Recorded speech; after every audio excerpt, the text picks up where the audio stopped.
Heart beat scan ఒక్క second లోనే world class 640 slide CT scan ఇప్పుడు మీ విస్టా ఇమేజింగ్ బంజారా హిల్స్ లో. మీరు అన్నట్టుగా ఓట్ చోరీ మాత్రం జరగలేదు, సీట్ చోరీ కూడా జరిగింది. దాదాపుగా 100 సీట్లను మీరు కొట్టేశారు, కొల్లగొట్టారు. ఇప్పటికీ నేను రాజీనామా చెయ్యను అనే మాట మమతా బెనర్జీ చెప్తున్నారు. భారత రాజ్యాంగం మీద విశ్వాసం లేని వాళ్ళు, అంబేద్కర్ గారిని గౌరవించిన వాళ్ళు, ప్రజలని గౌరవించిన వాళ్ళు ఏదైనా మాట్లాడతారు. భారత రాజ్యాంగము, సంస్థలు, చట్టాలు ఇవన్నీ చూస్తూ ఊరుకోలేవు కదా కవిత గారు. ఎవరి పని వాళ్ళు చేస్తూనే ఉంటారు.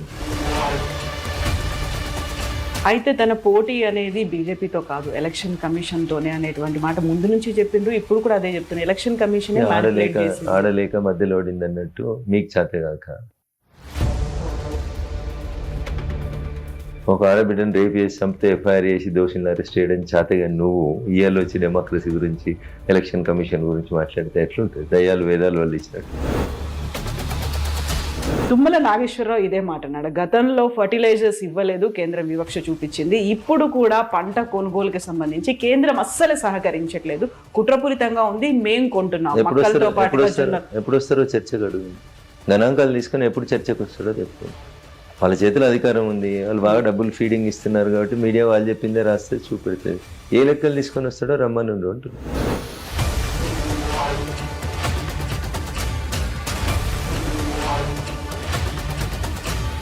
ఒకవేళ మోదీని తిడుతున్నారు, కేంద్ర ప్రభుత్వాన్ని తిడుతున్నారు అంటే అంతే వాయిస్ లో బీజేపీ తరఫున వస్తోందా? ఇప్పుడు తేజస్వి సూర్య అలాంటి మాటని అక్కడ అసలు ఎలాంటి సంబంధం లేనటువంటి ఒక అంశాన్ని తీసుకొచ్చి మాట్లాడడం ఏంటి అనేది. చెప్పినట్టు నాటకం ఆడడానికి మేము లేము.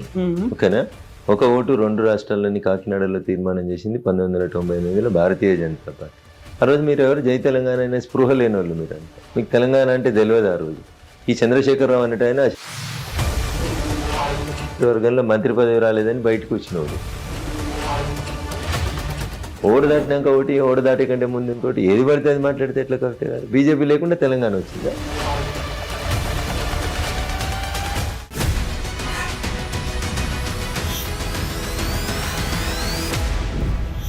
నమస్తే, welcome to I dream inside politics with Kavitha. ఏళ్ల తరబడి ఒక స్ట్రాటజీతో వెస్ట్ బెంగాల్లో కమలం పార్టీ ఇప్పుడు పీఠాన్ని అధిష్ఠించబోతోంది. బట్ అదే స్ట్రాటజీ తమిళనాడులో ఎందుకు మిస్ అయిపోయింది? నెక్స్ట్ తెలంగాణ మీదే ఫోకస్ పెట్టబోతున్నాము అంటూ బీజేపీ తెలంగాణ పార్టీ అయితే అనౌన్స్ చేసింది. ఇక్కడ స్ట్రాటజీ ఎలా ఉంటుంది? మనతో పాటుగా ఉన్నారు ఎంపీ రఘునందన్ రావు గారు. హలో అండి, నమస్తే. Good morning. ఎలా ఉన్నారు మీరు? So more happy, more rejuvenate గా ఉన్నారా? ఎట్లా ఉన్నారు? ఏమనిపిస్తుంది మీకు? న్యాచురల్ గా దశాబ్దాల నుంచి ఎదురు చూసిన ఒక కళ నెరవేరినప్పుడు ఖచ్చితంగా పార్టీ కార్యకర్తగా సంతోషంగానే ఉంటుంది. సో మొత్తం ఈ ఫలితాలన్నీ చూసిన తర్వాత 4 రాష్ట్రాలు, ఒక కేంద్ర పాలిత ప్రాంతం, ఇవన్నీ చూసిన తర్వాత ఏది మోర్ హ్యాపీ అనిపించింది మీకు? వెస్ట్ బెంగాల్ గెలవడం అనేది మా అందరి ముందు ఉన్నటువంటి ప్రథమ కర్తవ్యం. ఎందుకంటే శ్యామా ప్రసాద్ ముఖర్జీ గారి దగ్గర నుంచి మొదలుకుంటే అనేక మంది అక్కడ నుంచి భారతీయ సంస్కృతి కోసం కొట్లాడినటువంటి అనేక మంది పెద్దల కళ వెస్ట్ బెంగాల్ని కాపాడడం, వెస్ట్ బెంగాల్ భారతదేశంలో ఒక భాగంగా ఉండాలని. కానీ మారుతున్న కాల పరిమితులన్నీ ఎలా వచ్చినాయి, డెమోగ్రఫీ మార్చేందుకు వేరే వాళ్ళు ఎట్లా ప్రయత్నం చేసినారు మీరంతా చూసినారు. సో కాబట్టి వెస్ట్ బెంగాల్ అనేది ఒక ప్రత్యేకమైనటువంటి పరిస్థితిగా తీసుకొని గెలవాలనేటువంటి ఒక తపనతో పనిచేసింది. 100% విజయం సాధించింది. దాని వెనకాల అనేక మంది అమరులైనరు, కార్యకర్తలు అమరులైనరు. మామూలు గృహిణి, నిండు గర్భిణైన గృహిణి బీజేపీకి మద్దతు ఇస్తే మర్డర్ చేసిన సంఘటనలు చూసినాం. ఇట్లా అనేక హృదయ విదారకమైనటువంటి సంఘటనలు చూసినాం. ఒక మెడికల్ స్టూడెంట్ని కూడా రేప్ చేసి చంపేస్తే కూడా కనీసం ఎఫ్ఐఆర్ చేయడానికి ఇష్టపడిన ప్రభుత్వం దీది ప్రభుత్వం. సో ఇట్లాంటి గూండారాజుకి, ఇట్లాంటి అవినీతి, కుటుంబ పాలనకి ఒక చరమగీతం ఆడాలని చాలా స్పష్టంగా కాడర్ అనుకుంది కాబట్టి అక్కడ సక్సెస్ సాధించి. అంత సక్సెస్, అలాంటి స్ట్రాటజీ చూసిన తర్వాత తమిళనాడులో డిసప్పాయింట్మెంట్ ఏమైనా అనిపించిందా మీకు? మా లక్ష్యం 1, 2, 3 అని పెట్టుకున్నప్పుడు ముందు ప్రథమ కర్తవ్యం ఏది, ద్వితీయ కర్తవ్యం ఏదని చూస్తాం. ఈరోజు మా ముందు ఉన్న ప్రథమ కర్తవ్యం వెస్ట్ బెంగాల్ గెలవడం. వెస్ట్ బెంగాల్ గెలవడంతో ఒక మెసేజ్ పంపాలనేటువంటి ఉద్దేశంతో పనిచేసాం. మాకు ప్రతి ఎన్నిక, పంచాయతీ ఎన్నిక దగ్గర నుంచి మొదలుకుంటే పార్లమెంట్ ఎన్నిక దాకా ప్రతి ఎన్నిక అంతే క్రూసియల్, అంతే ఇంపార్టెంట్గా తీసుకుంటాం. సో వెస్ట్ బెంగాల్ని గెలిచిన మీరు తమిళనాడుని ఎందుకు గెలవలేదనేది కాదు. తమిళనాడు గెలవడానికి ఇంకొంచెం సమయం పడుతుంది కావచ్చు, కష్టపడతా ఉంది క్యాటర్ అక్కడ, ఖచ్చితంగా గెలుస్తాం. ఈ రోజు కాకపోతే రేపు తమిళనాడు కూడా మాదే. కాకపోతే గతంలో వచ్చినటువంటి అసెంబ్లీ స్థానాల కంటే కూడా ఈసారి తగ్గింది, పడిపోయాయి. అందులో ప్రధాన కారణం అన్నామలై ఒక బిగ్గెస్ట్ మిస్టేక్, ఒక బ్లండర్ అనే మాట అనలిస్టులు చెప్తున్నారు. సో మీడియా మిత్రులకి స్వతంత్రం ఉంది, ఏదైనా మాట్లాడతారు వాళ్ళు. Bharatiya Janata Party is a party with difference. మేము ఇండివిజువల్స్కి ఇంపార్టెన్స్ ఏమనేది మీకు తెలియాలి. భారతీయ జనతా పార్టీ మూల సిద్ధాంతమే మొదటి నుంచి చెప్తూ వచ్చారు, nation first, party next, individuals last. అంతేగాని దాని గురించి వ్యక్తుల పేర్లు తీసుకొని ఈయనుంటే గెలుస్తారు, ఆయన ఉంటే పోతారని మీకు అదో అలవాటు. మీకు నచ్చితే ఆకాశానికి ఎత్తుతారు, నచ్చకపోతే ఎత్తేస్తారు. అంతకుమించి మీకేముంటుంది చెప్పు. మీకు లోపల జరిగేటువంటి పరిస్థితులు, లోపల ఉండేటువంటి విషయాలు మీకేం తెలుస్తాయి? మీకు ఏం తెలుసు అని ఏది పడితే చెప్పేస్తారు, మీకు నోటికి వచ్చింది చెప్తారు. స్టాలిన్ మళ్ళీ గెలుస్తాడని చెప్పారు, స్టాలిన్ మళ్ళీ గెలుస్తారని చెప్పారు మీ మీడియా వాళ్ళందరూ. స్టాలినే అదే ఎగ్జిట్ పోల్ చేసిన వాళ్ళు కూడా మీ మీడియా మిత్రులే కదా. మీకు ఏది నచ్చితే అది మీడియా నుంచి వచ్చిన వాళ్ళే ఉన్నారా? అందరు పోయినారు కదా, మరి అందరి లెక్కలు తప్పైనాయి కదా, కాలేదా? వెస్ట్ బెంగాల్లో ఏదో బోటాబోటీకి వస్తారు, నెక్ టు నెక్ వస్తారు, 1% తేడా, 2% తేడా, 3 సీట్లు తేడా, 2 సీట్లు తేడా అన్నారు. మీరు 2/3 గెలిచిన వాడు. విజయ్ గెలుస్తారని తమిళనాడులో ఏ జర్నలిస్ట్ చెప్పలే, ఏ సెఫాలజిస్ట్ చెప్పలే, ఏ సర్వే వాడు చెప్పలేదు. మీరు అనుకున్నారా విజయ్ వస్తాడని? సరే, నేను అక్కడ ఐ హావ్ నాట్ కాన్సన్ట్రేటెడ్ అని తమిళనాడు. మేము వేరే పనిలో ఉన్నాం కాబట్టి మేము దాన్ని చూడలేదు, నాకు తెలియదు దాని గురించి. అందుకనే మీ అంచనాలు ఎప్పుడూ కరెక్ట్ కావు, మీ లెక్కలు ఎప్పుడూ కరెక్ట్ ఉన్నాయి. మీకు నచ్చినట్టు మీరు చేసుకుంటారు. మీకు వెనకాల మనసులో ఒక ఇది ఉంటుంది, సిద్ధాంతం. అనలిస్టులు, సెఫాలజిస్టులు, జర్నలిస్టులు అందరు కూడా అదే చెప్తూనే ఉంటారు. ఇప్పుడు 234 సీట్లు ఉన్న తమిళనాడులో దాదాపు 50 లక్షల ఓట్లు పోయినాయి ఎస్ఐఆర్ తోటి. దాని గురించి ఒక అనలిస్ట్ మాట్లాడాడు, ఒక సెఫాలిస్ట్ మాట్లాడాడు, ఒక జర్నలిస్ట్ మాట్లాడాడు. కానీ 294 ఉన్న వెస్ట్ బెంగాల్లో 90 లక్షలు తీసి మళ్ళీ 32 లక్షలు యాడ్ చేస్తే పోయిన 60 లక్షలే ఎస్ఐఆర్ పేరు మీద. దానికి వెస్ట్ బెంగాల్లో ఓట్లు తీసి గెలిచింది అంటాడు ఒక అనలిస్ట్ టీవీలో కూర్చొని. ఎందుకంటాడు? వాడు ఎక్కడో నక్సలైట్ బ్యాక్గ్రౌండ్ వాడు, ఎర్ర జెండా బ్యాక్గ్రౌండ్ వాడు ఉంటాడు, వానికి బతుకుదేరు అవసరం కదా. అందుకని వాడు ఆ జెండా మార్చుకొని, కండువా మార్చుకొని వచ్చి ఇలా అనలిస్ట్ అని, జర్నలిస్ట్ అని, సెఫాలజిస్ట్ అని పేరు మార్చుకొని మమ్మల్ని తిట్టేందుకు టీవీలోకి వస్తారు. టీవీ కూడా మమ్మల్ని తిట్టాడు ఒకటి కావాలి కాబట్టి వాళ్ళని ఎంకరేజ్ చేస్తాం. ఎందుకు మిమ్మల్ని టార్గెట్ ఎందుకు చేస్తున్నారు? మీరు మొత్తం సాఫ్రనైజేషన్ చేస్తున్నారు, ఏ చెట్టుకైతే కాయలు ఉంటాయో ఆ చెట్టు మీదనే రాళ్ళు పడతాయి. మేము బలంగా ఉన్నాం, బలంగా కనబడతా ఉన్నాం, అందుకని రాళ్ళు వేస్తారు మీరు. అంతకంటే ఎక్కువ ఏముంటుంది? అన్ని పార్టీలను ఇష్టం అయితే మరి విజయ్ పార్టీ ఎట్లా గెలుస్తుంది? అది సరికొత్తగా వచ్చిన పార్టీ, మీరు అంచనా వేయలేకపోయింది అనేది. మా అంచనాలు లేదనే తప్పు. మీరు అట్లా మాట్లాడొద్దు. మాకుండే అంచనాలు 100% మాకుంటాయి. మీరు మాకు అంచనా లేదనడం మాత్రం తప్పు. సో మీరు అన్నట్టుగా ఓట్ చోరీ మాత్రం జరగలేదు, సీట్ చోరీ కూడా జరిగింది. దాదాపుగా 100 సీట్లను మీరు కొట్టేశారు, కొల్లగొట్టారు. ఇప్పటికీ నేను రాజీనామా చెయ్యను అనే మాట మమతా బెనర్జీ చెప్తున్నారు. భారత రాజ్యాంగం మీద విశ్వాసం లేని వాళ్ళు, అంబేద్కర్ గారిని గౌరవించిన వాళ్ళు, ప్రజలని గౌరవించిన వాళ్ళు ఏదైనా మాట్లాడతారు. కానీ ఒక రాష్ట్ర ప్రభుత్వానికి ఎన్నికలు జరిగినాయి, అసెంబ్లీ రద్దు అయింది. ఇంకా మీరు ముఖ్యమంత్రిని, నేనే ముఖ్యమంత్రిని, నేను రాజీనామా చేయని మాట్లాడితే దానికి ఏమర్థం ఉంటుంది? కవిత గారు ఎట్లా తొలగియాలనో అట్లా తొలగిస్తారు. ఏముంటుంది తల్లి? ప్రజలే నిన్ను వద్దని తొలగించినారు, 2/3 మెజారిటీ ఇచ్చినారు భారతీయ జనతా పార్టీకి. ఇంకా నువ్వు ఆ కుర్చీని పట్టుకొని వేలాడుతా అంటే భారత రాజ్యాంగము, సంస్థలు, చట్టాలు ఇవన్నీ చూస్తూ ఊరుకోలేవు కదా కవిత గారు. ఎవరి పని వాళ్ళు చేస్తూనే ఉంటారు. అయితే తన పోటీ అనేది బీజేపీతో కాదు, ఎలక్షన్ కమిషన్ తోనే అనేటువంటి మాట ముందు నుంచి చెప్పిండ్రు, ఇప్పుడు కూడా అదే చెప్తున్నారు. ఎలక్షన్ కమిషన్ ఆడలేక మధ్యలో ఓడింది అన్నట్టు మీకు చేతగాక ఒక ఆడబిడ్డను రేపు చేసి చంపితే ఎఫ్ఐఆర్ చేసి దోషులను అరెస్ట్ చేయడం చేతగా నువ్వు ఇయర్లో వచ్చి డెమోక్రసీ గురించి, ఎలక్షన్ కమిషన్ గురించి మాట్లాడితే ఎట్లుంటుంది? దయ్యాలు వేదాలు వాళ్ళు ఇచ్చినట్టు ఉంటుంది. ఏ సంఘటన జరిగింది? వెస్ట్ బెంగాల్లో జరిగిన అరాచకాలు ఏంటి? గూండాగర్ది ఎంత? జై శ్రీరామ్ అని అననీయవా? రాముడు నడయాడిన ఈ నేల మీద రాముని పేరు ఎత్తనీయవా? రాముని కంటే పెద్దదానివా? అట్లా అరిచి నీకంటే ముందు ఒక ఆయన ఢిల్లీలో అడ్రస్ లేకుండా పోయాడు. ఇప్పుడు నువ్వు పోయినావు. తమిళనాడులో అట్లే మాట్లాడిండు, కుర్రకుంక తెల్లదాడికి, దేవుళ్ళ గురించి, దేవాలయాల గురించి మాట్లాడిండు. అయ్యతో సహా 28 మంది మంత్రులకు అడ్రస్ లేకుండా పోయింది. సో అందుకని కర్మ. బట్ ఆయన గెలిచిండు, అలా కర్మ అంటున్నా. అలాగే ఇప్పుడు ఏం చేస్తాడు గెలిచి? ఏం చేయాలని అర్థం కాక తలబెట్టుకొని ఏడవడం మీద చేసేదేముంది అంటున్నా. పాపం మీకు దాకిందా, మీ కుటుంబానికి దాకిందా అని తాకుతుంది కదా. కర్మ రిటర్న్స్ అనేది అందుకనే చెప్తారు. హిందువులను ఎన్ని మాట్లాడినా ఏం కాదు, హిందూ దేవుళ్ళని అవమానపరిచినా ఏం కాదు, మేము హీరోలం అవుతాం అనుకునేటువంటి వెధవలందరికీ కూడా ఈ ఎన్నికల ఫలితాలు గుణపాఠం కావాలి. మాట్లాడేటప్పుడు నోరు దగ్గర పెట్టుకొని మాట్లాడాలి అనేటువంటి ఒక మెసేజ్ని ఇచ్చారు ప్రజలు. మధ్యలో ఏం చేయలేకపోవచ్చు. మిమ్మల్ని 5 సంవత్సరాల మధ్యలో మీరు మాట్లాడినప్పుడు మిమ్మల్ని దించే అధికారం ప్రజలకు లేకపోవచ్చు. But A day will come. ఆ డే వచ్చిన రోజు మిమ్మల్ని బండకేసి కొడతారు, అది గుర్తుపెట్టుకోరు. కొట్టిరు కదా ఇప్పుడు. అడ్రస్ లేడనుకున్న విజయ్, ఎవరు పట్టించుకొని విజయ్, ఏమవుతుంది విజయ్ తోటి అనుకున్న విజయ్ ఇలా ఏం చేసిండో తమిళ రాజకీయాలను చూసిండు. మీరు ద్రవిడులం, మేము హిందీ మాట్లాడము, మాకు ఉత్తర భారతంతో సంబంధం లేదు, మాది సెపరేట్ దేశం అని అరుస్తే ఏం చేశారు జనం మిమ్మల్ని? నేను ద్రవిడ రాజకీయాలు చెయ్యను అని చెప్పిన విజయ్ని గెలిపించారు ప్రజలు. అంటే ఏమర్థం చేసుకోవాలి వీళ్ళు? పార్లమెంట్లో 131వ రాజ్యాంగ సవరణ తీసుకొస్తే నల్లబట్టలు వేసుకొని నానా యాగి చేసి నల్ల చట్టాలు అని చెప్పారు, తగలబెట్టారు. ఏమవుతుంది వాళ్ళతో? అల్టిమేట్గా 5 సంవత్సరాలకు జనం ముందుకు రావాల్సిందే కదా. తప్పు చేసినప్పుడు పనిష్మెంట్ ప్రజలు ఎట్లా ఇస్తారో కనబడ్డది కదా. వెస్ట్ బెంగాల్లో కనబడ్డది మీకు మహిళా బిల్లుని అడ్డుకుంటే ఫలితం, తమిళనాడులో కనబడ్డది మహిళా బిల్లుని అడ్డుకుంటే ఫలితం, తప్పకుండా కనబడుతుంది. కాకపోతే స్టాలిన్ నిన్న వెళ్ళిన తర్వాత ఓటమి అనంతరం 24 అవర్స్లోనే ఆయన నియోజకవర్గానికి వెళ్ళిన తర్వాత అక్కడ ఏడుస్తున్నటువంటి ప్రజలు కనిపిస్తారు. వాళ్ళు వాళ్ళకు కన్నీళ్లు పార్టీ ఉంటుంది కదా, వాళ్ళకు పార్టీ ఉంటుంది, వాళ్ళకు క్యాడర్ ఉంటుంది, ఏడుస్తారు వాళ్ళు. దాంట్లో తప్పేముంటుంది? ఏ నాయకుడు ఓడిపోయిన నాయకుడు కనబడ్డా జనం ఏడుస్తారు. ఆ పార్టీ క్యాడర్ ఉంటారు, వాళ్ళు కొంత ఇబ్బంది పడతారు, ఏడుస్తారు. అయితే దానికి ఏముంటుంది ఇప్పుడు? మరి ఎందుకు ఓట్లేదు? ఏడిచిన జనం వేసి ఉంటారు అంతే, మిగతా వాళ్ళు వేయలేదు కదా. ఈ దేశంలో నిన్న డిఎంకేకి వచ్చిన ఓట్లేండి మీరు చూడండి, నాట్ ఈవెన్ 35% రాలేదు. విజయ్కును ఏడీఎంకే కలిసి 70%కి ఎక్కువ వచ్చినాయి ఓట్లు. అంటే ఏం మెసేజ్ ఇచ్చారు జనం? 100కి 70% మంది మిమ్మల్ని వద్దనుకున్నారు కదా. ఒకవేళ ఏడీఎంకే ఉన్న విజయ్ కలిసి ఉంటే మీకు కనీసం ఆంధ్రప్రదేశ్లోనే డబుల్ డిజిట్ వచ్చింది, తమిళనాడులో సింగిల్ డిజిట్ కూడా రాకపోతుంది. సో అందుకని అంతా మేమే అనే భ్రమలో ఉండడం తప్పు. 5 సంవత్సరాల కోసం మనకు అవకాశం ఇస్తారు ప్రజలు, దాన్ని మనం ఎట్లా వాడుకుంటున్నాం, ఏం చేస్తున్నాం అనే దాన్ని ప్రజలు గమనిస్తూ ఉంటారు. 5 సంవత్సరాల మధ్యలో నువ్వేం మాట్లాడి నేను ప్రజలు ఏం చేయలేకపోవచ్చు. But when a day will come them to vote, definitely they will show you the lesson.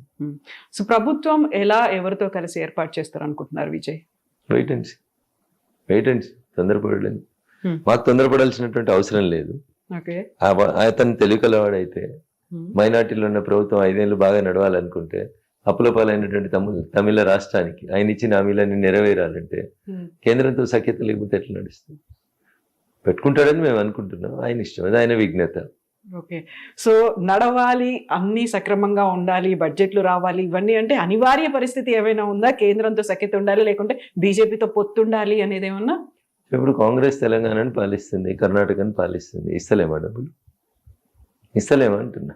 కొత్తగా వచ్చినావు, నీకు అడ్మినిస్ట్రేషన్ తెలియదు, ఎలా పాలించాలో తెలియదు, కాబట్టి అనుభవం ఉన్న పార్టీ కేంద్రంలో అధికారంలో ఉన్న పార్టీతో కలిసిపోతే మీ పార్టీకి బాగుంటుంది అనేది నేను చెప్తా ఉన్నాను. ఇద్దరిని కాంగ్రెస్నికి వెళ్ళి, ముగ్గురిని ఇంకో దగ్గరికి వెళ్ళి, ఇంకో ఇద్దరిని ఇంకో దగ్గరికి వెళ్ళి ఇచ్చి, వచ్చినోనికల్లా మంత్రి పదవి ఇచ్చి ఈ సంతుష్టీకరణ రాజకీయాలు ఎన్ని రోజులు చేయగలుగుతాడో కొత్త ముఖ్యమంత్రి? రాజకీయాలకు కొత్తగా వచ్చిన ఆయన చేయలేడు అంటున్నా. అందుకని if you're so matured politician you can definitely handle it. But the situation is khichdi తయారు చేసుకున్నారు అనుకోండి, ప్రతి ఒక్కరు బెదిరిస్తాడు, నాకు ఇది చేయి, నాకు ఇది చేయి, నాకు ఇది చేయి అని. చేయలేనప్పుడు ప్రభుత్వాలు కూలిపోతాయి. అది ఉండొద్దని విజయ్కి నేను చెప్పదలుచుకున్నాను. సో డిఎంకేనేమో పొలిటికల్ గా డిస్టెన్స్ అనేది ఉంటుంది, ఏఐడిఎంకేతో ఏమో ఇంటెలెక్చువల్ గా ఉండేటువంటి డిఫరెన్సెస్ అనేవి ఉంటాయని విజయ్ తన క్యాంపెయినింగ్ లో చెప్పుకున్నారు. కాబట్టి వీళ్ళు కాకుండా ఎవరైతే అందుబాటులో ఉన్నారో, ఎవరైతే వచ్చి మేము ఫామ్ చేస్తామని రెడీగా ఉన్నారు, we congratulate him, we bless him. బాగా నడపాలని, ప్రజలు ఇచ్చిన తీర్పును గౌరవించాలని, మంచిగా ముందుకు పోవాలని, 5 సంవత్సరాలు తమిళనాడుకి ఒక కొత్త శకాన్ని ఆరంభించాలని నేను విజయ్ గారిని మనస్ఫూర్తిగా అభినందిస్తా ఉన్నాను. ఓకే. ఆయన ఎవరిని కలుస్తాడు, ఎవరితో పోతాడు, ఎవరిని కలుపుకుంటాడు, ఏం చేస్తాడు అనేది వెయిట్ అండ్ సీ. మళ్ళీ మనం ఎందుకు తొందరపడాలి? ప్రజలు ఆయనకు అవకాశం ఇచ్చినారు, వారు దాన్ని ఎట్లా సద్వినియోగం చేసుకుంటారు అనేది వీళ్ళు wait and see. So governor ఇంకా కొంచెం టైం అయితే తీసుకుంటారు. ఫుల్ ఫ్లెడ్జ్డ్ గా మీకు ఎంతమంది సపోర్ట్ ఉన్నారు, అది వస్తేనే నేను మీకు ఒక గ్రీన్ సిగ్నల్ ఇస్తాను అన్నట్టుగా. ఏ గవర్నర్ అయినా అదే చేస్తారు కదా. ఏ గవర్నర్ అయినా నేను ముఖ్యమంత్రి ప్రమాణ స్వీకారం చేయాలనుకుంటున్నా అన్నప్పుడు, మైనార్టీలో ఉన్నప్పుడు మీ నెంబర్ ఏంది అని అడుగుతారు కదా. అదే అడిగారు గవర్నర్ గారు, రాజ్యాంగబద్ధంగానే అడిగినారు, దాంట్లో తప్పేముంటుంది. సో ఇప్పుడు తమిళనాడులోనేమో సీట్లు మీరు తగ్గిపోయాయి అక్కడ. కేరళ చూస్తేనేమో నెంబర్ వెరీ ఫస్ట్ టైం కనిపిస్తోంది, అక్కడ 3 ఎమ్మెల్యేలు గెలిచారు. ఏళ్ల తరబడి పోరాటం అనేది అక్కడ కూడా జరిగింది. గతంలో ఎలాగైతే వెస్ట్ బెంగాల్లో జరిగిందో అంత ఫోకస్ ఆర్ఎస్ఎస్ కూడా కేరళ మీద పెట్టింది. సో 3తో స్టార్ట్ అయింది అంటే ఎంత టైం పడుతుంది అనుకుంటున్నారు మీరు అక్కడ కూడా కాషాయ జెండా రావడానికి? 2011లో వెస్ట్ బెంగాల్లో మాకు వచ్చిన ఎమ్మెల్యే సీట్లు 3. అవును. 2016కి వచ్చేసరికి 76కి వచ్చినాం. 2026కి వచ్చేసరికి 2/3 మెజార్టీ గెలిచినాం. సో ఇంకో 15 ఏళ్ళ వెస్ట్ బెంగాల్కి ఇంత టైం పట్టింది because it is a very big state. 294 MLA సీట్లు. ఈడున్నాయి ఎన్ని కేరళలో? కాబట్టి it may take another 5 years. Congress 5 సంవత్సరాల పాలన తర్వాత కేరళలో అధికారంలోకి వచ్చేది భారతీయ జనతా పార్టీ వస్తుందని విశ్వాసం ఉంది నాకు. ఓకే, సో దానికి తగ్గట్టుగా స్ట్రాటజీలు ఇవన్నీ కూడా ఉన్నాయా? ఉన్నాయి కాబట్టి తిరువనంతపురం మున్సిపాలిటీ గెలిచినాం కదా, మేము మేయర్ గెలిచినాం కదా. అంత గొప్ప మున్సిపాలిటీ కమ్యూనిస్టుల అధికారంలో ఉన్న రోజు అక్కడ మేయర్ గెలిచినాం మేము. అబ్జల్యూట్ మెజార్టీతో మేయర్ గెలిచి వచ్చినాం. మీరు అర్థం చేసుకోండి, కేరళ ప్రజలు కూడా మార్పు కోరుకుంటున్నారు. కేరళలో ఏం జరిగింది, ఇండి కూటమిలో ఉన్న ఒక పార్టీ ఇంకో పార్టీని ఒడగొట్టుకుంది. మాకేం సంబంధం అక్కడ? మేము ఎదగడం మొదలు పెట్టినాం, తిరువనంతపురం మేయర్ అయినాం, ఇలా 3 ఎమ్మెల్యేలు అయినరు, ఒక ఎంపీ గెలిచిండ్రు, కేంద్ర మంత్రి ఉన్నారు, గెలిచిన ఎంపీ గారు కేంద్ర మంత్రి అయినారు. సో మేము ఇంతింత ఒటుడింత అన్నట్టు ఎదుగుతున్నాం. 5 సంవత్సరాల తర్వాత ఖచ్చితంగా కాంగ్రెస్ ని దించి కాంగ్రెస్ పాలనని కాదని ప్రజలు మా వైపు వస్తారనేది మాకుండే విశ్వాసం. సో ఎలక్షన్స్ ఎక్కడైతే ఉన్నాయో అక్కడ మాత్రమే బీజేపీ ఫోకస్ పెడుతోంది అనే మాట కాదంటారా? కవిత గారు ఇప్పుడు అవసరం లేని దగ్గర ప్రయత్నం చేసి ఏముంటుంది చెప్పండి. ప్రజలు ఉన్నారు, కావాల్సిన వాళ్ళు, మన దేశం వాళ్ళు. ప్రజల కోసం పార్టీ ఎప్పుడు పనిచేస్తుంది, ప్రజల కోసం పార్టీ ఎప్పుడు పనిచేస్తుంది. బట్ ప్రభుత్వం ఎన్నికల కోసం ప్రభుత్వం ప్రజల అవకాశం ఇచ్చిన ప్రభుత్వం పనిచేస్తుంది. 100% కేంద్రం బీజేపీ కేంద్రం తన వంతు వాటగా తను సపోర్ట్ చేస్తూనే ఉంటుంది కదా. వెస్ట్ బెంగాల్కి చేయలేదా, తెలంగాణకి చేస్తలేమా, కర్ణాటక చేస్తలేమా? ఏం చెప్పినారు నీతి ఆయోగ్ మీటింగ్ లో నరేంద్ర మోడీ గారు? టీమిండియా కెప్టెన్ గా నేను, సభ్యులుగా ప్లేయర్ గా మీరు అందరు కలిసి ఆడితేనే ఈ దేశం సమిష్టిగా సమానమైనటువంటి రీతి లోపల డెవలప్మెంట్ జరుగుతుంది అని చెప్పిండ్రు. మేము దానికి కట్టుబడి ఉన్నాం. ఎదురుగున్నోళ్ళు కట్టుబడి లేకపోతే మమ్మల్ని ఏం చేయమంటారు? మీరు తెలంగాణకి చేస్తున్నామని చెప్పినప్పటికీ కూడా మోదీ ఒక కుట్రపూరితంగా వ్యవహరిస్తున్నారు. తెలంగాణ అంటే వివక్ష అనేది రైట్ ఫ్రమ్ ద బిగినింగ్. ఆయన ఇక్కడికి వచ్చినప్పుడు కూడా విభజన గురించి ఆయనే మాట్లాడారు, విషం చిమ్మారు. అదే మాట ఇప్పటికీ స్టిల్ బీజేపీ కంటిన్యూ చేస్తోంది. తేజస్వి సూర్య మాట్లాడినటువంటి మాటలు ఎవరంటున్నారు ఇది? ఇప్పుడు వినిపిస్తోంది. తెలంగాణ అంతా బీఆర్ఎస్ అదే మాట అంది, కాంగ్రెస్ అదే మాట అంటుంది, అండ్ వివక్ష చూపిస్తోంది అనేది. ఇప్పటిదాకా మోదీ రాలేదు, ఈసారి వస్తే 3rd టైం అవుతుంది, ఈ 3rd టర్మ్ లో వెరీ ఫస్ట్ టైం కూడా అవుతుంది అనేది. మీ ప్రాబ్లం. సో పిలిచింది ఎప్పుడు? ఈ రాష్ట్ర ముఖ్యమంత్రి పిలిచింది ఎప్పుడు? మేము రాంది ఎప్పుడు? ఎందుకు అట్లా మాట్లాడుతున్నారు? తుమ్మల నాగేశ్వరరావు ఇదే మాట అన్నాడు. గతంలో ఫర్టిలైజర్స్ ఇవ్వలేదు, కేంద్రం వివక్ష చూపించింది. ఇప్పుడు కూడా పంట కొనుగోలుకి సంబంధించి కేంద్రం అస్సలు సహకరించట్లేదు, కుట్రపూరితంగా ఉంది, మేం కొంటున్నాం. ఎప్పుడు వస్తారో చర్చకు అడుగుంది. గణాంకాలు తీసుకొని ఎప్పుడు చర్చకు వస్తాడో చెప్పుకోండి. వాళ్ళ చేతిలో అధికారం ఉంది, వాళ్ళు బాగా డబ్బులు ఫీడింగ్ ఇస్తున్నారు కాబట్టి మీడియా వాళ్ళు చెప్పిందే రాస్తే చూపెడుతుంది. ఏ లెక్కలు తీసుకొని వస్తాడో రమ్మని అంటున్నారు. కాంగ్రెస్ అధికారంలో ఉన్నప్పుడు కొన్న వడ్లేని, కాంగ్రెస్ అధికారంలో ఉన్నప్పుడు ఇచ్చిన యూరియా ఎంత, ఇలా మేమిస్తున్న యూరియా ఎంత, ఒకసారి నేను వస్తే లెక్కలోకి. ఏడికి వస్తారో అడుగుండ్రి. ఆయన ఏ సంవత్సరం లెక్కలు తీసుకొని వస్తారో రమ్మని ఉండ్రి. అన్ని బట్టగాల్సి మీ దేశే బట్టేబాజీ మాటలు తప్ప ఒక్కటి కూడా వాస్తవాలు లేవు. మేము కొనకపోతే వడ్లు ఎవరు కొన్నారు? మీరు కొన్నారా? ఎవరు కొంటారు? సంచి మాది, సుతిలు మాది, దబ్బనం మాది, ఐకేపీ సెంటర్లు ఇచ్చే కమిషన్ మాది. ఏమిస్తారు మీరు?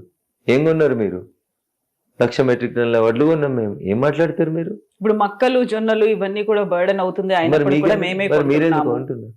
మరి మీరెందుకు అంటున్నారు? రాష్ట్ర ప్రభుత్వం మీకు చేత కాకపోతే చెప్పురు, మేము ఏం చేస్తలేమని. అన్ని మేమే చేస్తాం. ఇప్పుడు మార్క్ఫెడ్ మేము ఇంత సేకరిస్తాం ఒక్కొక్క రాష్ట్రం నుంచి అని చెప్పింది. మార్క్ఫెడ్ సేకరించిన తర్వాత మిగిలింది ఎవరు కొనుక్కోవాలి? మరి రాష్ట్రం ఎందుకు కొంటున్నాం? అన్ని మేము వడ్లు మొత్తం మేమే కొనుక్కపోయినాం.